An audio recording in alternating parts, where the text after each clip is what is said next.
Celtic's transfer window failures come into sharp focus as we drop points against Aberdeen. Why did it happen? Who's to blame? Where does Celtic go from here? All that in this week's episode of 20 Minute Tims.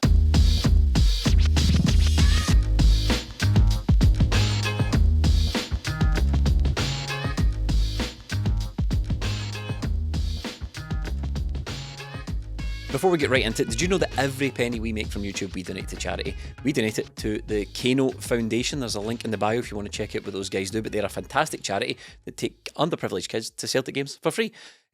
So anytime you subscribe and you watch the adverts, we gather up that money and we give it to them. And you can also pay a little bit of money to YouTube to cut out adverts by becoming a YouTube member, but we're going to give them that money too. So check out all the details of that in the link in the bio. Stephen and Melly. Hello, good to be back. Good to and if you want to support us, by the way, patreon.com/20minutetims, that's where you can support this podcast, and that's where we spent a lot of time talking about the transfer window, and one of our wishes was to put it all behind us. We've done that now. Yes. That's closed. Focus, because we recorded a podcast before the end of the transfer window. Yep. You guys recorded one, then we recorded a podcast at the end of the transfer window with patron questions, so the listeners even got their say, and we thought, we've done a good job. We've covered the transfer window. We can put all that to one side. Seal it shut, drop it in the bottom of the ocean. It's over. We can never have to talk about the transfer window ever again. I was trying to think of things that have been dropped to the bottom of the ocean there, and they're all just terrible things. So I'm not going to bring any of them up. Osama bin Laden? That's the one I was going to say. or the Titanic. I thought best not mention it. But SpongeBob. There we go. That's a bit nicer. That's a friendlier one. Yeah. All of that stuff's at the bottom of the ocean, and I thought, do you know what? We can just leave the transfer window stuff there. But lo and behold, Melly, no sooner had Celtic taken to the park, the final whistle goes, and everyone's talking about the transfer window again. Yeah, it resurfaces again because every resurfaces. I like that. Yeah, see, it came up that. It came up again because the things Celtic failed at showed up in the game, so we all thought going into the game, right? I know. So carry on, Melly. There you go. That's fine. So when we get to the game, I was like you. I was like, right, football's back. Let's just put it behind us now. Let's go and enjoy this. And then Celtic serve up that where the problems come up again, and the second half substitutions just put into sharp focus again the failings of the last few transfer windows, and it cost Celtic again, and it's going to continue to cost Celtic. But now there's nothing we can do about it. There's absolutely nothing we can do about it. But Greg Taylor getting injured during a transfer window didn't spark us into action enough. So this is where we are. Can I interest you in the free agents list on Transfermarkt a week after the... I did see one of the many Celtic blogs sort of say, could this mystery free agent be the solution to Celtic's left back problem? And I just thought, bless you, child. God bless you. We've all been there. I did the same for the sake of chat on our Discord group. We all like, right, everyone to the free agents list. Danny Rose is available. Danny Rose, the former Tottenham ace, hasn't played in about 2 seasons, but bring him home. How much worse could he possibly be? But look, what is wrong with this football club? Why? I mean, I've got a list of questions here, so we don't just descend into a sort of shouting match between all three of us, blaming everyone and anyone. But it seems to me that we make these things extraordinarily difficult on ourselves. The amount of how can you go from signing loads and loads of players to not enough players? Can we not strike a balance somewhere? And we've got it the other way around. At that point, last summer when we were treble winners, all we needed was a handful of players to keep this better. A wee bit of maintenance. Very difficult to replace the outgoing players of genuine quality that we've spoken about so many times. Your Jotas, your Moises, your Starfeltses, right? Those all went. We only needed to replace those, but we replaced each of those players with 3 equivalents in their position. This time, January rolls around. This is the time we need loads of players and we don't do it. We've got to arse backwards once again. The easiest way for us to make us shut up about this transfer window would be to just go out and blow Aberdeen away, or even just beat them, just even any kind of win whatsoever, and we would have been talking about how we're back on track. Right, the January was a bit of a panic. It was a failure. Let's face it, a complete and abject failure. The transfer window, because you don't get to do this. You don't get to talk about quality. I think today our writer on the Patreon, Lewis, put out an article where he quoted Brendan Rodgers throughout this season, and he'd used the words some variation of needs quality 14 times between last window and this one. To not go out and do that. I think 15 is a magic number. I think if you said it 15 times, the CEO would open up the purse strings. Well, it's another failure, just one more time. But how this relates to the Aberdeen game, it's like not signing a left back in that window. It was just tempting fate. It was as if we were like, oh, no one can touch us. We were standing on the roof of Celtic Park, basically begging the football gods to strike us with lightning, and sure enough, they did. So we ended up with Tony Ralston as the left back in that game because we didn't go and sign one. It's just completely unforgivable and inexplicable. I can't work out why it came to this. I've heard all the excuses and I didn't like a single one of them. All the stuff about how it's really, really difficult to do because England aren't signing any. We spoke about this again, multiple episodes on why England aren't signing anyone, so therefore Celtic can't either. Why? Say, for example, I'm making this up clearly, but say, for example, Celtic were after the Dynamo Zagreb left back, a player of genuine quality that would walk straight into it, or pick any club of that equivalent across Europe.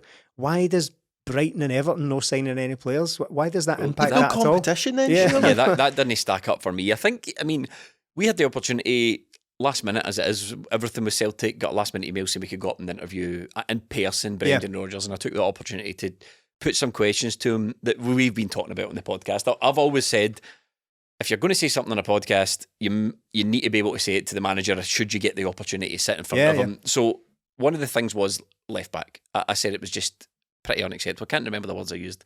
You described it as a failure. A failure not to bring in a left back during the transfer window. And Brendan said he didn't want to sign players for the sake of signing players. He said that players wanted to come, but the other club didn't want to sell. I tell you what, I find that maybe not hard to believe. So even if taking Brendan at face value, he identified left backs, we couldn't bring them in. There are such a thing as a stopgap, and left back is the position where we needed a stopgap. If you've got Greg Taylor, who you want to improve on, and BERNABEI, who to this point is a complete non-entity with Celtic, more or less, but you're now forced to play him, surely there's someone better than BERNABEI out there we could have got on loan. I just don't believe, with all the scouting might and power and finances that Celtic have got to offer, that we just couldn't have filled this position. And as you say, the very next game, when you're playing Anthony Ralston at right back, and BERNABEI wasn't that bad, but it's clear that he's not at all what the manager wants.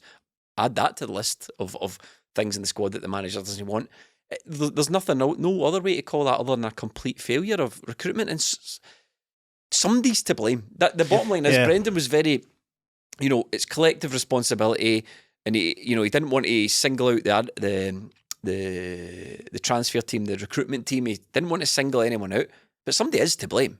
There's no doubt about it. There's either the manager got given left backs that were good enough and he didn't think they were good enough and want them, or he was presented ones with that weren't good enough. There's no two ways about it. It's not a difficult thing. Celtic like to make out that signing players is difficult, like it's the most difficult thing in the whole world.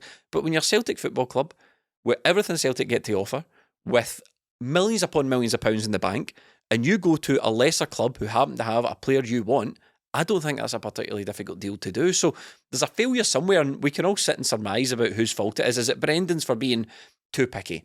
Is it the transfer committee, or whatever you want to call them? Is it their fault for not giving players good enough? Is it the CEO for being out of his depth, far too slow, unable to loosen the purse strings, too focused on how much money's in the bank, too focused on the share price, too focused on other things to give the green light to sign the players to take this club on? Is it another situation we've got a CEO who thinks ultimately he knows best or doesn't know at all? You can basically pick at this point, because there's no real, all the evidence is circumstantial, but there's no doubt in my mind it's a complete failure. It is a failure, and even if you take Brendan Rodgers at face value, selling clubs didn't want to sell, well, there's a problem there. Find a club that does want to sell. Find a player good enough. If they're coming to Brendan Rodgers saying these are your options and they're not good enough, that's a failure as well, because the manager should tell the scouting team what he's looking for. It's been failure all round, and it's just the fact that Greg Taylor got injured before the window shut meant we need somebody. There was it became we need a left back, and then it became essential, because if Greg Taylor has another breakdown and we are playing BERNABEI for a sustained time, it's going to cost Celtic. One game into that, it's cost us already. So it got to a point where it could have been MD and it would have been an upgrade on Bernabei, but they've even failed to do that. And I don't believe for a minute that the transfer people found left backs and Brendan went, I don't want one. I just don't believe it. No. I don't believe he was presented with gettable left backs and went, I don't even want one on loan. I know that he's supposedly was presented with Arujo, is that how you pronounce his name? And he says, look, that guy's just not good enough. You know, that's pretty common knowledge now.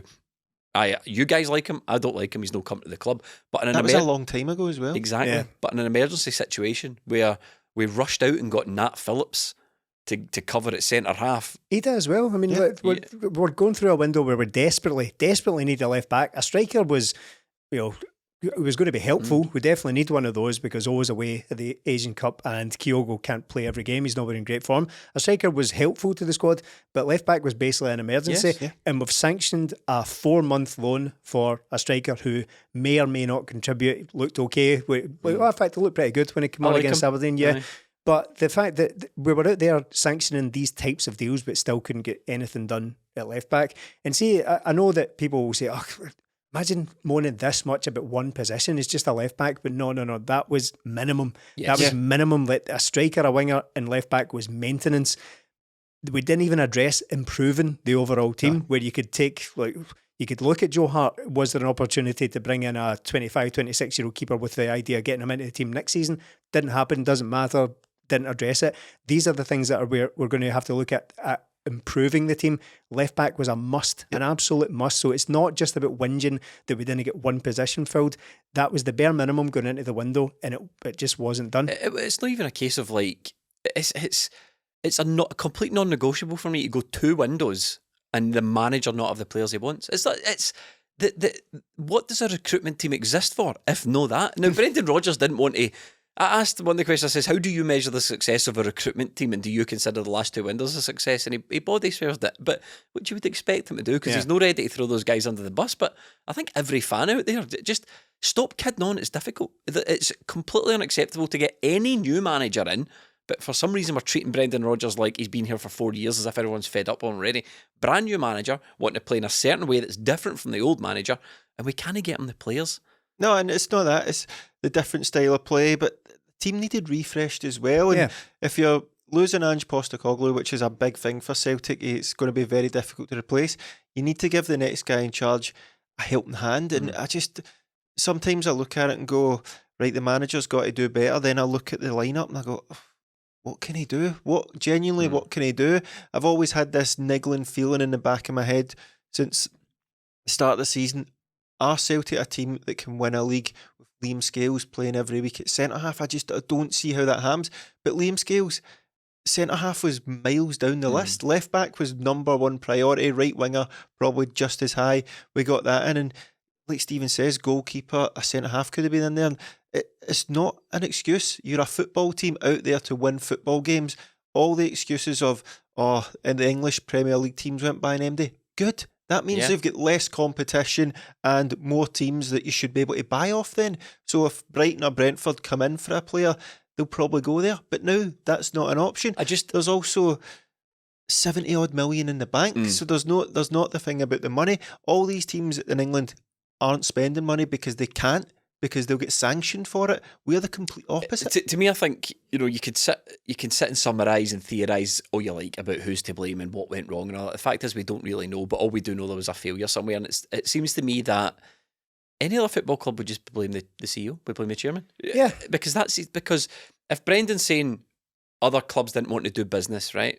To me, that means our price wasn't right, because. You wouldn't say to Brendan, here is a menu of players, and Brendan goes, okay, I'll take number 1. He's not for sale. Oh, right, well, I'll take number 2 then. He's not for sale either. Some groundwork's done before it's even presented to the manager. The manager's not picking players out of thin air going, go get him. The manager's obviously groundwork's done, agents have been spoken to. So to me, in my mind, when Brendan goes, okay, I'll take him, and the club go, we want 7 million for him, and we've got someone going, I'm no sanction, that sort of signing. It's getting to the point now where I think it might just be that this obsession with continuity has seen the new CEO pick up with the last one left off, and we're just too afraid to sign big check. Not even big check. We're too afraid to sign normal-sized checks and normal-sized wages, and we're just trying to do everything far too much on the cheap, to the point where I'm like, I like Brendan Rodgers, and we'll get to the manager, and everyone's got, you know, their own opinion on the manager and how the team are performing, and we'll get to that when we talk about the Aberdeen game. But I'm not ready to accept that Brendan Rodgers has lost it as a manager. If you are, that's fine. If empty it is, that's okay, right? But it's getting to the point with me. I'm like, why bother having the guy? Just put John Kennedy in cut. If he has to do a better job of convincing, as he said, if he's with the fans and thinks the club should be braver, if he has to work that hard to get the players he wants, if he's been dictated to so strongly about how much we're spending, who we're going, just get John Kennedy and give him the job, because there's no point getting a manager of Brendan Rodgers' calibre that wants to play that way and then hamstringing him. No, is that the word? Hamstringing him? Yeah. With tight-fisted recruitment that doesn't allow it. And we never saw it under Ange. So it's a complete mystery to me why we're putting up with it now. Well, when apportioning blame here, I don't think that we can throw it all in one direction, because possibly Brendan Rodgers is to blame somewhere. But here's why I've not arrived at that just yet. It's because there are, in this maze, in this mystery we're currently in, trying to get to the bottom of what goes on at a club like Celtic, there are twists and turns, there are plot points that are leading me away from Brendan Rodgers so far. Because it's like any other company, really. When there's a systematic, when there's an abject failure at some sort of level, really it's just about where the buck stops. It really is. And it tends to be whoever the highest paid person in charge of that department is, that's where it stops, right? So then you're looking at the likes of the CEO. I said before we went into the window that if we do go out and get these 4 players of genuine quality just to break even here, just to bring us back on an even keel from losing them in the summer, I said that if we do that, in the unlikely event we do get 4 players in, and Brendan Rodgers is still playing this slightly boring, sluggish, predictable style of football that we have seen, not throughout the season, but here and there throughout the season, if that's still happening after the window, then I'm sorry, the process of elimination has led straight to Brendan Rodgers, because everyone else has done their job. But I can't arrive at that because the bit before him hasn't performed their task, the recruitment team and the CEO and whoever's in charge of these deals, in the absence of clear understanding of how these companies work. That's, from the outside looking in, you do just arrive at, well, who's the boss here? Who's in charge of this? It's your fault. That's just how it works. That's how it crumbles cookie-wise. That's why this, like, the sack the board stuff, 100%. The board are no good enough, and we've all spoken about how we need fresh ideas in there, but that you have to pick one person. You have to decide who's to blame. As fans, you need to decide, right, if this season's a failure, it's your fault, and you need to go for it. And we need to stop being precious about it, because these people are paid lots and lots of money, and football club employment is transient. Managers get sacked all the time, assistants get sacked, players get sacked, CEOs get sacked. So we need to stop being precious about it, but we can't just sit on failure and just have this fog of war and decide we can't decide who's to blame. Both transfer windows were a failure. Someone's to blame. For me, it's not Brendan Rodgers. It's that simple. Yeah, and look, our expectations have lowered and lowered the longer this season was on. It was 4 players, so you think, right, okay, 4 positions, 3 of them are pretty obvious, there must be another one. Then there's, and again with this, it's coming out that Celtic are targeting a left back, a winger and a striker. Multiple sources said that, so it's getting out somewhere. It's Celtic, that's what they wanted. And sort of thing you would do if you were, say, Brendan Rodgers trying to put pressure on someone to say, go public with exactly what you wanted. Yeah. I'm not saying that's what happened, but if I was Brendan, so we've already went down from 4 to 3. In fact, right, if we get them, we should be all right. But to not get that is, again, it's unacceptable. And like what you're saying, Jamie, is that the buck has to stop somewhere. The recruitment team have failed to bring in targets, but right now we can't even judge and say, the transfer window's poor, that signing's not good enough. There's not even a signing. And to not be able to identify a single gettable left back in, 5 months or whatever it is, and end up with this, it has to change. And I think it's not one person, but one person kicks off this. Yeah, well, and one person accepts responsibility for it. So, as Stephen says, if you're the CEO, for talk's sake, it's your job to take responsibility and make decisions. It's really that simple. And there's no point saying, well, it's difficult. It's like, no. That's what you're paid all that money to do.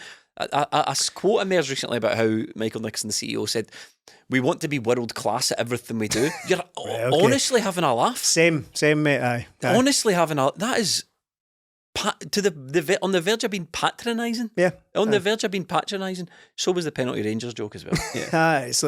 It's preposterous to think that Celtic are run in any way in a world-class manner. Don't make me laugh. It's Come on. completely and utterly ridiculous. I mean, you can't even pull off a transfer window, never mind run every single thing world-class. It's completely ridiculous. So see a thing on what you've just said, Melly, about the expectations here. I've gone through the floor. What is the one thing that we and pretty much everyone says, the most overused but ultimately true cliche about a transfer window? You want to come out of it stronger than when you went in. No one said this about that one. No one said it. We didn't utter that sentence once. All we wanted was to bring us back on an even keel to sort of mitigate the quality we lost in the summer. Bring in the players we desperately need just now. We didn't want to be stronger. We wanted to bring us back to some sort of level that we were previously. So the expectation here was just balance the books here in terms of the playing ability on the pitch. Just break even. Just maintain the level of ability on the pitch. That's all we wanted, and that incredibly low bar still wasn't cleared. We basically just ran straight up and smacked our heads off that bar. So I don't know what's happened there. I would say in terms of passing the buck and who is to blame here, if we turn up to a game in the next week or so with Anthony Ralston at left back, I think someone should lose their job that day. Before the clock strikes midnight, somebody should be sacked for that, because that is a woeful mismanagement of the squad. It's not about Tony Ralston, it's not his fault that he's getting tossed in at left back. That's not his position. He never was intended to play that. But if the situation at that is so bad... That's your red line, is it? Oh, pretty much. Bernabei, if he starts, he's an almost guaranteed sub that you need to make. And he had to be taken off against Aberdeen when we were chasing a win at the game. He had to be taken off because he wasn't good enough. And that's the whole thing about Bernabei, is he's so good going forward. He can't he can't really defend, but he's so good going forward. But you need to take him off to put Anthony Ralston, who's desperately uncomfortable at left back. So if it comes to the point where he's a starting left back for Celtic after a transfer window where you have an entire month just to sign players, that's not to even mention the months before that you have to plan it, because that's what we were told in September. We are preparing for the January transfer window. So if we're playing Tony Ralston at left back in a game in February, I think that is an unforgivable, woeful mismanagement of the squad. Even that's your red line. My red line is Bernabei starting this season, because the manager didn't want him. The manager didn't want him. He wanted somebody new in the summer. We failed to address it now. So Bernabei starting for Celtic in a must-win game straight after the transfer window.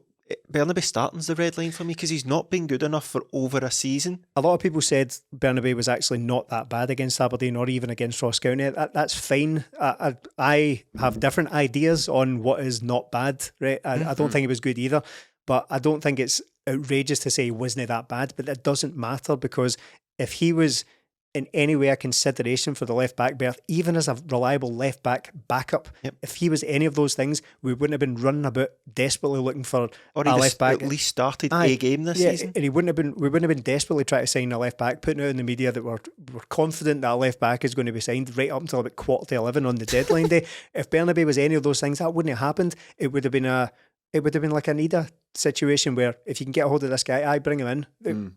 We've got Bernabei. He's ideal to cover Greg Taylor's short-term injury, but we'd be better bringing somebody in behind him just so we've got a little bit of a cover. But it wasn't that. It was we desperately need a left back, a starting left back, and we've basically been looking for left backs for multiple windows now, because Bernabei has been written off by 2 managers now. So I said Brendan Rodgers wasn't to blame for the transfer window, and I believe that, but I think Brendan is...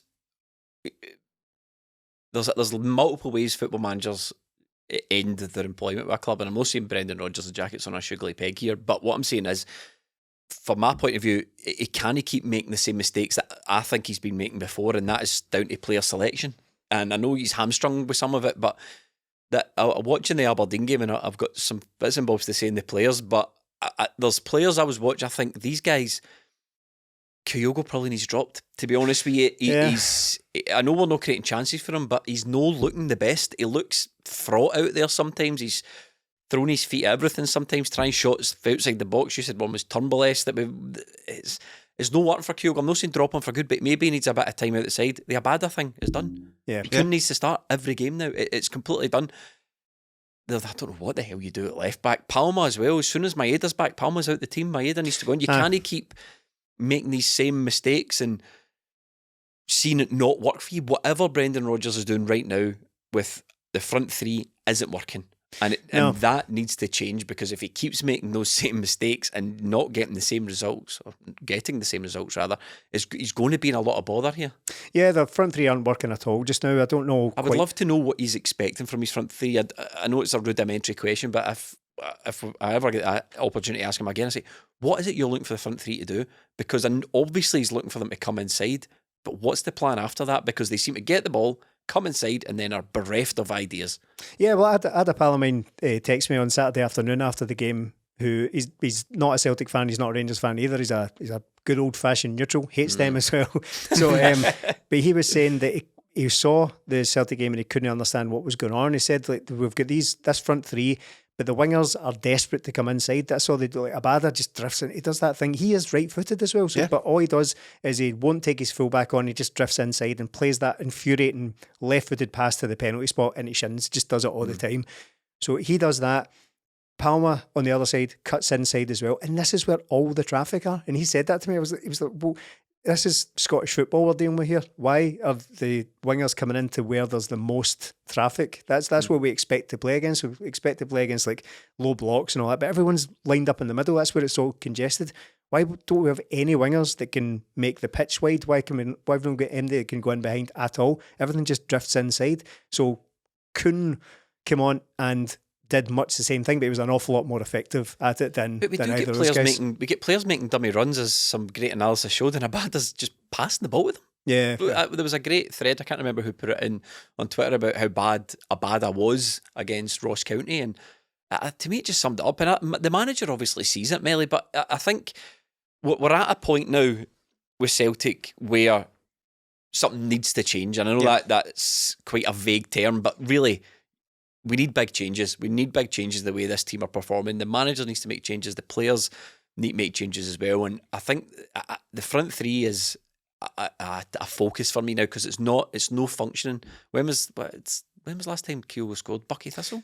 Bucky, that's his only goal this year, is Bucky Thistle. Prior to that, it would have been Rangers. So we're maybe dealing with about 4 or 5 goals in his last 18, 20 games or so. He's well off it, man. Yeah, and it's not as if he's passing up chances, is it? No. There's just simply not been created for him. But I think the thing with the wide players, mainly for me, because I think Kyogo is trying things, but I think it's dropping very deep though. See, against Aberdeen, I found him to be dropping 40, 50 yards from goal, picking up the ball himself and driving at the defence, taking on dribbles and then making the wrong decision, playing bad passes. That's unusual for him, I thought. Yeah, and I think it's just systematic of the failure around him, isn't it? Because he's not touching the ball, and then when he does get the ball, he thinks, I may not get a touch for 10 minutes, I better do something here, I better try something, and he's making the wrong decisions. But under Ange, I don't want to harp back to that, but the forwards knew exactly what they're doing. If the ball's here, you should be here, but it doesn't seem like that. And the 2 wide players that started, I would like them to come off and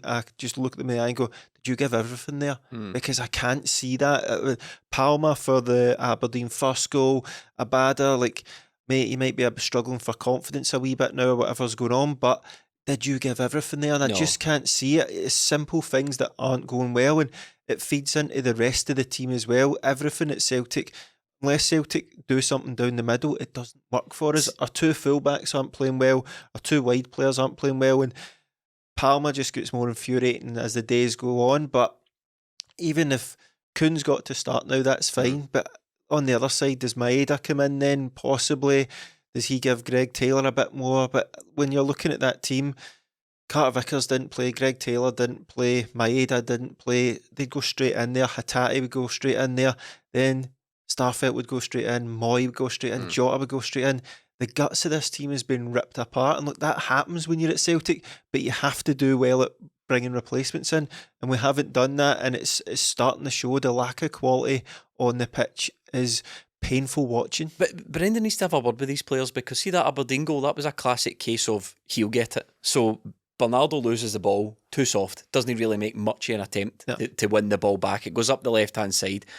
Nawrocki gets absolutely ripped. Scales and is in no man's land. The fullbacks are nowhere to be seen. Bernardo pulling out. Everyone's just waiting on somebody else. Palma, sorry. Yeah, everyone's just waiting on somebody else picking it up. And I think the problem with this Celtic team is, particularly the players, leagues are won when nobody's watching. It's easy to turn up to Champions League games when your family back home are watching on TV and the lights are on and your pals and your family are in the stand, or the Rangers game. It's easy to turn up for those games, and that's what we see the Celtic team do. But they don't want to turn up to the Ross Counties at home where we're absolutely crap, the Aberdeen's away, the Livingstons, the Hibs, when nobody's really paying attention, when there's no Instagram pictures to put up. That's what being a Celtic player is. It's that consistent winning every single week. It's not turning up whenever you feel like it. It's the leagues are won in Fir Park and Rugby Park and fucking whenever Ross County played Dingwall and in home games on a Wednesday night to God knows who, Dundee. This is when the leagues are won. It's not just a case of these guys turning up when they feel like it or a bad. His heart's no in it, his head's no in it. Drop the guy. Well, everything you're saying is borne out in the results. Pin it up in the dressing room, that's what you should do. That's Brendan Rodgers' job. It's borne out in the results. Callum McGregor's job, Matt O'Reilly's job to tell these guys. Celtic have dropped points in 6 league games now, which is a quarter of the games, and none of them are to Rangers. Aye. It's all to the worst teams in the league. At the time of playing against Celtic, they turn up to either play Celtic home or away in terrible form. He was another one. Aberdeen, they've sacked a manager, they were so bad, and then they get a draw against Celtic. St Johnstone, Hibs, Motherwell, they've all got results when they were at the lowest ebb this season. So that's exactly what you're illustrating there. And that's the manager, and that is what I blame Brendan Rodgers for, because he knows what it takes to beat Celtic. And there's no point saying these players have no got it, because to be honest with you, as limited as Abada is, he did perform for Celtic under Ange Postecoglou. So it's Brendan's job to wrangle these guys. And maybe Brendan's come in and he's given these guys too much credit, but it's going to cost him his job. But he needs to. I don't like this boot them up the arse and all that, give them a rocket stuff, but it's for by me, the throat, hanging by the throat against. But for me, it's plain to see these guys turn up when the telly's on, when the cameras are there, when their families are watching back home, when it's a run of the mill football game. The ones that pay your wages, they're not prepared to do it, and it's going to cost us the league. Yeah, I think it is. In this current form, it certainly is, because a lot of people, prior to the Aberdeen, I think a lot of people have given up on this line of thinking now, but prior to the Aberdeen game, there were still people tweeting that, look, the January window was bad, but we're still top of the league. And yeah, that's kind of inarguable, but that's a fact. The league table doesn't lie and all those cliches, but I have looked less favourably upon this thing that we've beaten Rangers twice, because let's break that down.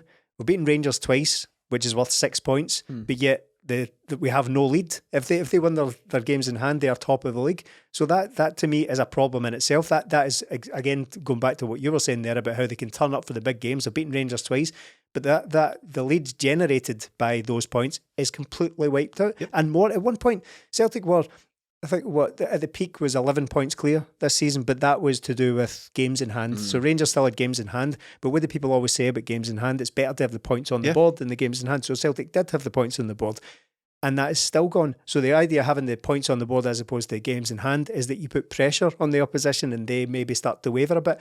The opposite has happened. So that 11-point lead, granted with a couple of games in hand here and there, has been utterly wiped out. So I'm not impressed that Celtic have beaten Rangers. I'm now looking back on that and thinking, what if one of those had been a draw? Would be an absolute panic station. Brendan Rodgers called this team soft a couple of weeks ago. Yeah. And they're soft. And this soft team are going to cost Brendan his job. They're going to cost Callum McGregor a title. They're going to cost Matt O'Reilly a chance to sign off on a high. They're going to cost Joe Hart a chance to sign. These guys are soft, and you need to get in amongst them, and you need to get in about it as teammates, as managers, and wrangle this league back under control. It's not lost now. No. But what I would say to Brendan Rodgers is this how you want to gear up the league? Where a bunch of soft players that have not got the stomach for a fight, who show up only when they feel like it, when they can put a picture on Instagram. That's no Celtic. That's not the way we've won all these consistent leagues. And yeah, there's been failures in the transfer market, and yeah, the CEO might be out of his depth because he's no sanctioning the signings that the manager wants, and we've got a club riddled with people's sons and uncles and fathers and God knows what else. But the bottom line is, you all crow about how good things are and how Celtic have got this long history and we've won X amount in the last 10 years. Well, that's if you take it back 10 years. But if we lose this league, in the past 4 years, it's 2 for 2. Yeah. So I don't think we're in crisis yet with Celtic, but we are like this close. I'm talking if we lose to Hibs, and God knows Brendan Rodgers hates Easter Road. If we lose to Hibs midweek, I think you're at risk of this league just spiralling. Yeah, the Hibs are in poor form as well, aren't they? They're doing very poorly. Perfect, so they'll turn us over. Exactly. But that's our kryptonite. This isn't an advantage for Celtic. It's not an advantage for Celtic, and I know it might seem overplaying it, but genuinely, there's not a game for Celtic now where you think we'll win that, because we've seen all season it could be any game Celtic do We recorded something. a podcast a couple of months ago on who's to blame. We recorded one before that going, I can't remember, like, what's going wrong at Celtic. Yeah. I mean, this isn't, the point is, this isn't new. No. This is, we've been, not just us, but as Celtic fans, everyone's kind of been going, kind of doesn't feel right. I've said in the podcast, as I touch the dialers about it, we've all said that teams don't just click. Everyone expecting your team to click into gear. That's not really what happens. If they're no motoring by Christmas, they don't usually get going. So there needs to be something that, whatever you've been doing up to this point, needs to stop, and something new needs to happen. I don't know what that is, but No, and look, Celtic are reaping what they sow here for the whole season. The whole season, that this is what they're getting. And even if you look at Greg Taylor will be back in a couple of weeks, Carter Vickers, Hatate, it's a couple of weeks away, and we've got games before that. So we've got Hibs, and then we've got St Mirren. Celtic could be behind in the league and out the cup this time next week if these things continue. So it feels like we keep saying it, but the season starts here. But how many times have we said that this season? Like, just get ourselves through to January. Then as soon as January window shuts, it's, we've dropped points, right? The season starts the next game. The season started in August. This should have been sorted to August, but it's not been. It's dragged on and dragged on and dragged on. And at some point, you're going to get caught up. Celtic are getting caught in this right now. Even if Celtic go out and win the league, massive change has to happen at Celtic. Absolutely massive change. fresh tactics. Yeah, yes, we do. And look, another thing about how we basically just begged the football gods to strike us with lightning. The left back it wasn't the main thing in the Aberdeen goal, but it was a factor. BERNABEI played that really, at best, 50-50 ball between Bernardo and the Aberdeen player. I can't remember who it was. Bernardo very, very weak for it, though. He was just basically bundled off the ball, and therefore they break down BERNABEI's side, and all of a sudden it's a goal. So not failure to sign left back almost directly led to that goal, scored by Miovski, who reportedly Celtic have been trying to sign, almost did sign in January, depending on the report, but it fell through because there's maybe wranglings over the fee added to the fact that Aberdeen couldn't replace him at that late stage. Now, what we've learned straight from the horse's mouth is that Adam Idah was contacted on the Monday morning so that the transfer deadline was Thursday. It slammed shut on Thursday night, and Adam Idah hadn't been contacted till the Monday. So it's not as if that was been in the works the entire time. So it could have been a little bit longer than that. Well, but the Miovski thing before we move on to that, Miovski was. He's been linked with Celtic for ages. I don't think that's a surprise. Very, very good player. Would you have him at Celtic? Well, I think I would. But that was a brilliant goal he scored, and it was the most inevitable goal against Celtic that I've ever seen someone pick the ball up 50 yards from goal. I knew it was going to be a goal since that Van Veen one where he turned Greg Taylor inside it at Celtic Park a wee while ago.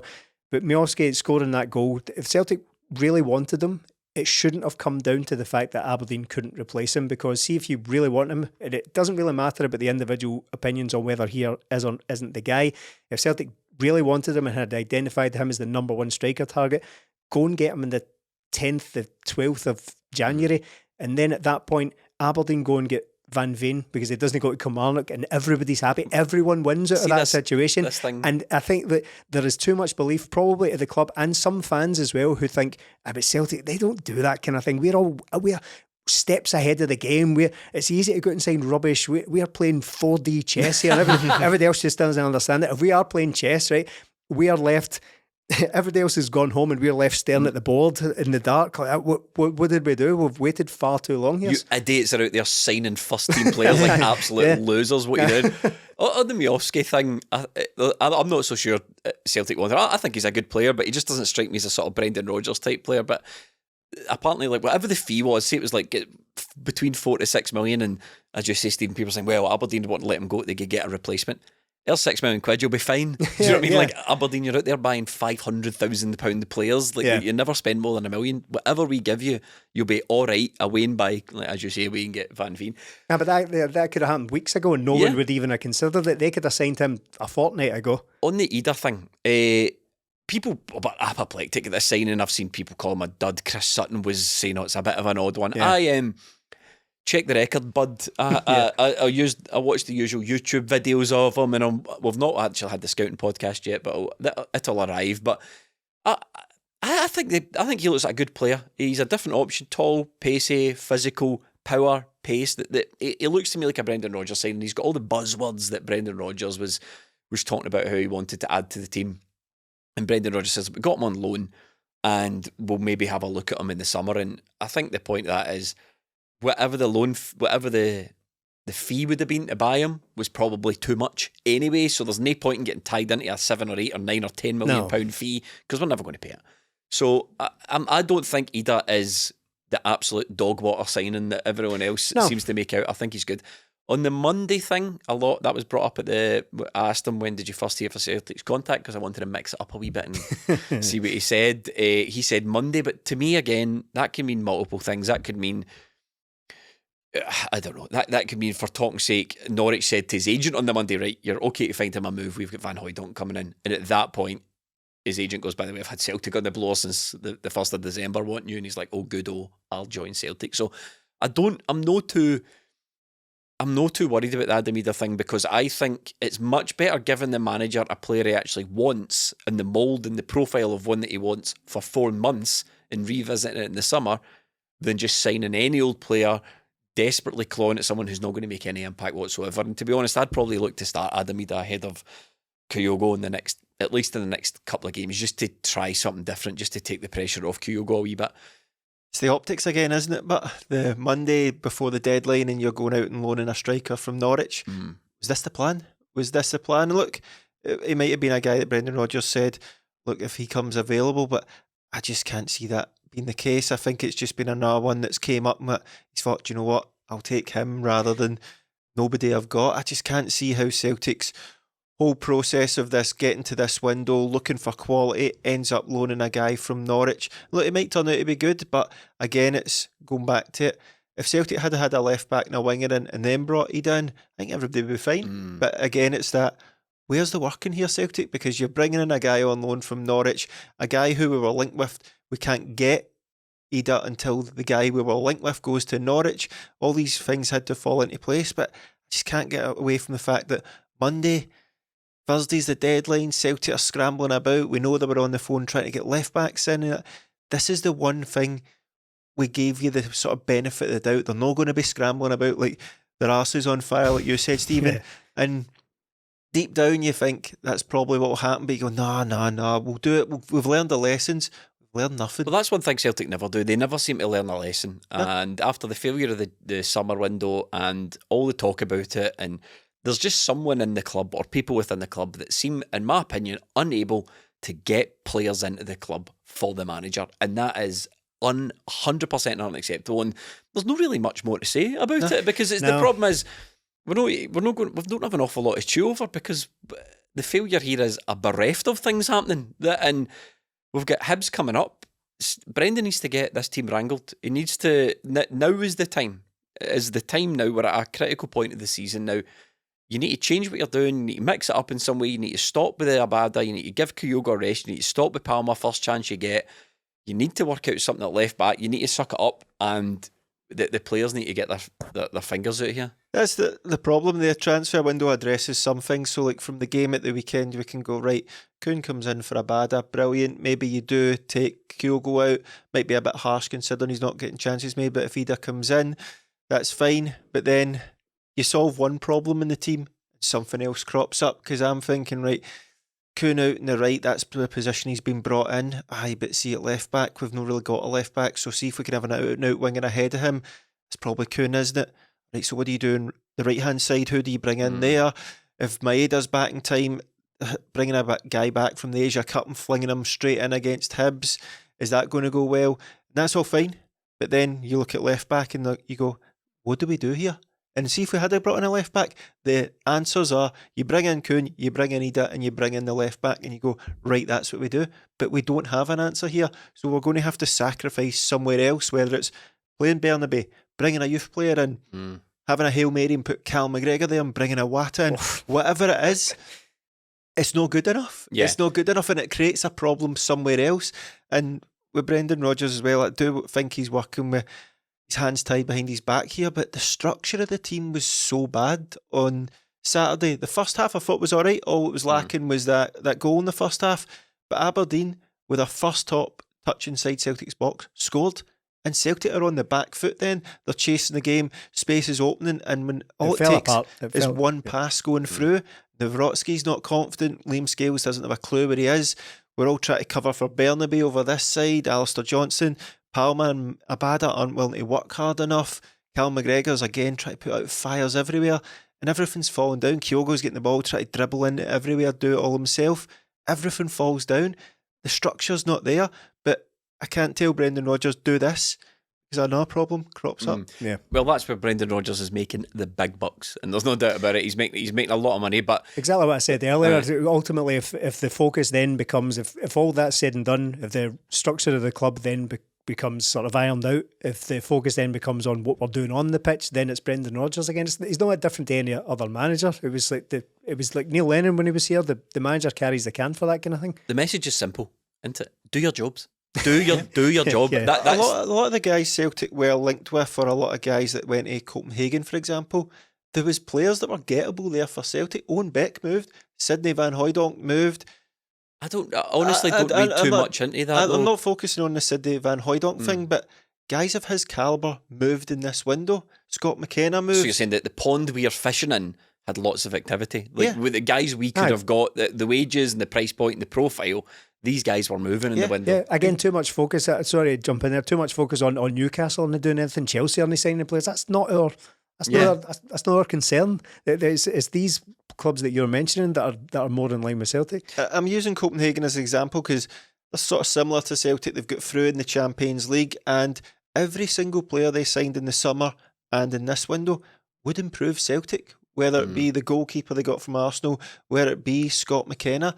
There's no way you're telling me that we couldn't have done with Scott McKenna. He's more of a guarantee for me than Scales and Nawrocki. Add to that Carter Vickers' injury. Let Lakabielka go and get him in. Somebody's not doing their job. Listen, my other favourite part of this, the transfer window stuff, the final thing in the transfer window was that there's almost like there's a move to congratulate Celtic for not signing a lot of shite as well. Brendan did try and push that ever so slightly when he said he didn't want the yellow banner. At least we didn't sign a lot of rubbish again. You're thinking, wow, thank you, Celtic. There goes Celtic. I must remember to thank them for not signing a lot of garbage. We didn't even have time to discuss the mental situation of someone offering actual money to take James McCarthy on loan and us deciding to knock it back and just let him sit at Celtic Park. And I don't even know if he bothers turning up at Celtic Park. Just let him stew in somewhere. Listen, thank you so much for watching. Thanks for supporting us on Patreon. If you would like to do that, patreon.com/20minute Tims. You can also subscribe and help out the Kano Foundation. We'll be back next week.